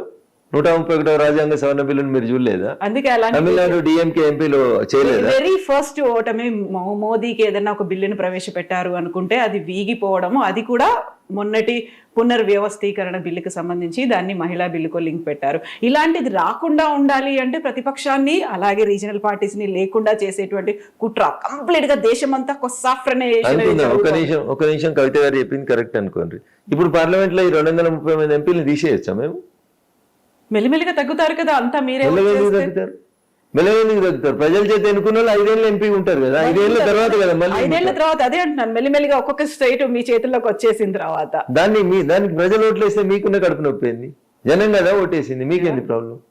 సో అలాంటి స్ట్రాటజీతో మీరు వెళ్తున్నారు, ఒక రకంగా కుట్రపూరితంగా మీరు వ్యవహరిస్తున్నారు అని. ఆడలేక మధ్యలో ఎందుకు కవిత గారు పంచాయతీ? మీకు గెలవడం చేత మీరు మా మీద ఏడిస్తే ఎట్లా? మీ పాలన నచ్చలేదు ప్రజలకి, మీకు ఓటేయలేదు ప్రజలు, దానికి ఎవరేం చేస్తారు చెప్పండి? ఎవరేం చేస్తారు? మేమేం బలవంతంగా ఉంచుకుంటలేం కదా. కాంగ్రెస్ పార్టీ లెక్క 100 సార్లు రాష్ట్రపతి పాలన పెట్టి ప్రభుత్వాన్ని కూలగొడతలేం కదా. ప్రజల చేత ఎన్నుకున్న ప్రభుత్వాన్ని మేము ఎక్కడ కూలగొట్టలేదు కదా. కాకపోతే మహారాష్ట్రలో ఒక ఏక్నాథ్ షిండే, ఎక్కడ ఏ రాష్ట్రంలో ఎన్నికలు జరిగినా సరికొత్తగా ఏక్నాథ్ షిండేని అక్కడ ఉన్నటువంటి ఒక లీడర్ ని అభివర్ణిస్తుంటారు. అక్కడ ఆ రాష్ట్రంలో పుట్టుకొచ్చారు ఏక్నాథ్ షిండే అనేది. మీడియాకి ఒక మసాలా వార్తలు కావాలి, అది కనిపించింది కదా మీడియాకి ఒక మసాలా వార్త కావాలి. మీరు మసాలా వార్తల కోసం వెతుకుతుంటారు, భూతద్దాలు పెట్టి చూస్తా ఉంటారు. కాకపోయినా ఎగ్జాంపుల్ అయితే ఉంది. ఏమన్నారు ఏక్నాథ్ షిండే గారు? ఏమన్నారు కదా, అక్కడ విడదీశారు అక్కడ ఉన్నటువంటి రీజనల్ పార్టీలను. మీరు మీకు అనుకూలంగా ఉన్న వాళ్ళకే ఎందుకు విడదీసిందని చెప్పండి. మీ పార్టీ మీద మీకు విశ్వాసం లేదు, మీ నాయకత్వం మీద మీకు విశ్వాసం లేదు, మీ పార్టీ ఇచ్చిన బీఫామ్ మీద మీకు విశ్వాసం లేదు, వాళ్ళ వారిసు వాళ్ళు పక్కకి వెళ్ళిపోతే దానికి నన్ను దోషినట్లే చేస్తారు. మీరు కోర్టుకు పోయినారు, సుప్రీంకోర్టు చెప్పింది, ఏం చెప్పిందో మీరు చూసిరు, మేము చూసినాం, ఇంకా మళ్ళీ మమ్మల్ని ఎందుకు బదనాం చేస్తారు? గుర్తు ఇవన్నీ కూడా ఇచ్చింది, మమ్మల్ని ఎందుకు ఇచ్చేస్తారు? ఇప్పుడు ఉద్ధవ్ ఠాక్రే గారి ప్రవర్తన నచ్చక వాళ్ళ పార్టీ ఎమ్మెల్యేలు వేరు కుంపటి పెట్టుకుంటే దానికి మమ్మల్ని ఎందుకు బాధ్యత చేస్తారు? సో ఇప్పుడు నెక్స్ట్ మన తెలంగాణకి సంబంధించి ఎలక్షన్స్ రాబోతున్నాయి కాబట్టి ఆల్రెడీ ఉన్నటువంటి 2 కేంద్ర మంత్రులకు తోడుగా ఇంకొకరు కూడా ఉండబోతున్నారు. దానికి సామాజిక సమీకరణలు కావచ్చు, మిగతా లెక్కలన్నీ తీసుకుని ఒకటి రాబోతుంది మన కేంద్ర మంత్రి పదవి రాష్ట్రానికి అనేది. అదృష్టం, తెలంగాణ ప్రజల అదృష్టం. ఎవరా అదృష్టవంతులు? అది మోడీ గారి చేతిలో ఉంటుంది, మోడీ గారి నిర్ణయం మేరకు. దాని మీద ఊహాగానాలు జ్యోతిష్కాలు చెప్పుకుంటూ కూర్చోవడం అనేది time waste, energy waste. But according to you, me analysis ఎవరు ఉంటారని? ఆ రేసులో ఎవరన్నా ముందున్నారా? అట్లాంటిది ఏమన్నా ఉందా? ముందు వెనక ఏముంటుంది చెప్పు? పరుగు పందెం పెట్టి ఎవరు ముందుగా వస్తే వాళ్ళకి ఇస్తామని చెప్తారు. అట్లా ఉండదు కదా, ఉండదు. కాకుండా కొన్ని లెక్కలు ఉంటాయి. ఏ లెక్కలు ఉంటాయి? రఘునందన్ రావు గారు, మోడీ గారి ఆలోచనలు ఎట్లుంటాయంటే, ఇంకా మెరుగైనటువంటి పాలన అందించేందుకు మనం ఏం చేయొచ్చు అనేది వారు ఆలోచిస్తారు. వారి ఆలోచనకి అక్కడ ఉన్నటువంటి సామాజిక సమీకరణాలు, ఇతర అంశాలు ఏమైనా దృష్టిలో ఉంటే వాటి ఆ సామాజిక సమీకరణాలు ఇవన్నీ చూసిన తర్వాత రఘునందన్ రావు గారు ఏమైనా ఉన్నారా అందులో? మోడీ గారిని అడిగాల్సిన ప్రశ్న నన్ను అడిగితే నేనేం చెప్పాను? ఇప్పుడు మోడీ గారి మధ్యలో ఏముందో నాకెట్లా తెలుస్తుంది చెప్పండి. వారు పార్టీకి అనుకూలంగా, ప్రజలకు అనుకూలంగా మరింత గొప్పగా పరిపాలన అందించడానికి ఏది అవసరం ఉంటే ఆ నిర్ణయం వారు తీసుకుంటారు. భారత రాజ్యాంగం ప్రధానమంత్రులకి, ముఖ్యమంత్రులకి ఆ ఫ్రీడమ్ ని, ఆ స్వేచ్ఛని ఇచ్చింది. సో నరేంద్ర మోడీ గారు ప్రపంచం ఇచ్చిన నాయకుడు. వారి ఆలోచన కంటే భిన్నంగా మనం ఏం ఆలోచించగలుగుతాం? వారు చెప్పింది వినడం కాకుండా మీ సొంత నిర్ణయాలు ఏముంటాయి చెప్పండి? ఏముండేవి పార్టీలో. వారి నిర్ణయమే తుది నిర్ణయం. అందరూ దాన్ని శిరసా వహిస్తారు, మా పార్టీ నాయకులు కార్యకర్తలు అందరూ. దాంట్లో ఇది కావాలి అది కావాలి ఆప్షన్స్ అంటూ ఏముండవు. నెక్స్ట్ మున్సిపల్ ఎన్నికలు, ఆ తర్వాత అసెంబ్లీయా లేకుంటే జమిలీ అవుతుందా అనుకున్నప్పుడు ఒక స్ట్రాటజీ, ఒక నేను టార్గెట్ అంటే మీకు మళ్ళీ కోపం వస్తుంది కానీ ఒక వ్యూహంతో ముందుకు వెళ్తుంటారు కదా. సో ఆల్రెడీ అది స్టార్ట్ అయిపోయిందా? ప్రతి పొలిటికల్ పార్టీ ఎన్నికల కోసం పనిచేసుకుంటూనే పోతుంది కవిత గారు, ఎప్పుడు రెస్ట్ తీసుకోరు. ప్రతి రాజకీయ పార్టీ 24/7 రాజకీయమే చేస్తుంటది. చేయకపోతే ఎలిమినేట్ అయిపోతాం సమాజంలో నుంచి. సో అది ఖచ్చితంగా మేము 24 ఓడిపోయినప్పుడు 29 గెలవడం కోసం పనిచేయాల్సిందే. ఒకటే రోజున ఎన్నికలు మారాయి, ప్రజలు మారరు, ప్రజల ఆలోచన విధానం మారదు. సో కంటిన్యూస్ గా పని చేసుకుంటూ పోతూనే ఉండాలి, ఆ పని చేస్తూనే ఉన్నాం మేము. ఖచ్చితంగా చేస్తాం. వచ్చే సంవత్సరం ఎన్నికలు వచ్చే పంజాబ్ ఉంది, ఉత్తరప్రదేశ్ ఉంది, గోవా ఉన్నట్టుంది, అట్లా ఒక 4-5 రాష్ట్రాలు ఉన్నట్టున్నాయి. ఆ రాష్ట్రాల ఎన్నికలకి మొదటి ప్రాధాన్యత ఉంటుంది, ఎందుకంటే నెక్స్ట్ ఇయర్ 27లోనే ఉన్నాయి కాబట్టి. ఆ తర్వాత తెలంగాణ వస్తుందా, జమిలీకి వస్తుందా, ఎట్లా వస్తుంది, డీలిమిటేషన్ ఏమవుతుంది, చాలా ఇష్యూస్ తో ముడిపడినటువంటి అంశం కదా కవిత గారు. అందుకని వెయిట్ అండ్ సీ. సో వీటితో పాటుగానే ఇప్పుడు గతంలో రేవంత్ రెడ్డి కూడా ఒక మాట అన్నారు. సో కేసీఆర్ 9.5 ఏళ్లే ఉన్నారు, ఒకవేళ జమిలీ ఉందనుకోండి ఇది కాస్త ఎక్స్టెన్షన్ ఉంటుంది కాబట్టి నేనే ఆ రికార్డ్ ని క్రియేట్ చేయబోతున్నాను, 10 ఏళ్లు దాటేటువంటి పాలన నాదే ఉంటుంది, మొట్టమొదటి సీఎం నేనే అవుతాను అలా అన్నమాట. సో జమిలీ ఎన్నికలు వస్తాయా, మహిళా రిజర్వేషన్ వస్తుందా, డీలిమిటేషన్ వస్తుందా, ఎన్నికలు ఎప్పుడు జరుగుతాయనే అంశాల గురించి క్లారిటీ రాకుండా తొందరపడి ఒక కోయిల ముందే కూస్తే దానికి ఎవరేం చేయలేరు. కాంగ్రెస్ లో ఎప్పుడెవరు ముఖ్యమంత్రి పదవి ఉంటుంది, ఎప్పుడెవరు వీకేస్తారో నాకంటే ఎక్కువ మీకే తెలుసు, రేవంత్ రెడ్డి గారు కూడా తెలుసు. కాబట్టి నేనేం మాట్లాడదలుచుకోలేదు, జస్ట్ వెయిట్ అండ్ సీ అని చెప్తాను. But all appreciations to CM Revanth Reddy for winning on Kerala అనేది ఒకటి వస్తుంది కదా. మరి తమిళనాడు ఏమైంది? తమిళనాడులో తను తీసుకోలేదు, కేరళకే వెళ్ళారు, క్యాంపెయిన్ చేశారు, నీకు టైం అయిపోయింది నువ్వు వెళ్ళిపో అనేటువంటి మాట డైరెక్ట్ చెప్పారు. రేవంత్ రెడ్డి పోకున్నా, కవిత గారు కాలు పెట్టుకున్నా కేరళ లోపల ప్రతి 5 సంవత్సరాలకు ఒకసారి పార్టీని మారుస్తారు, గవర్నెన్స్ ని మారుస్తారు. ఆడికి పోయాడు మీరు అంతా మీరే చేసినట్టు మీరు మాట్లాడుకుంటే దానికి ప్రజలు నవ్వుతారు తప్ప ఇంకొకటి ఏం లేదు అక్కడ. కేరళ every 5 years గవర్నమెంట్ మారుతుంది.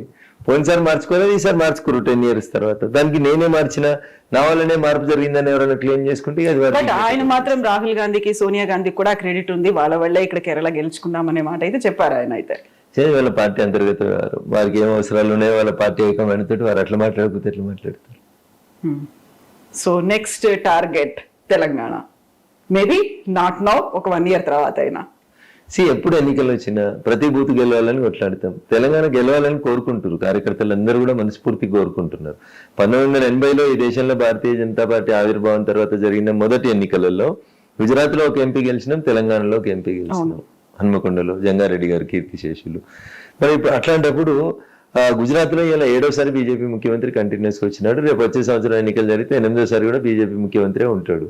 తెలంగాణలో ఎందుకు వస్తలేమనే ఆత్మ పరిశీలన మా కార్యకర్తలలో మొదలైంది, నాయకులలో మొదలైంది.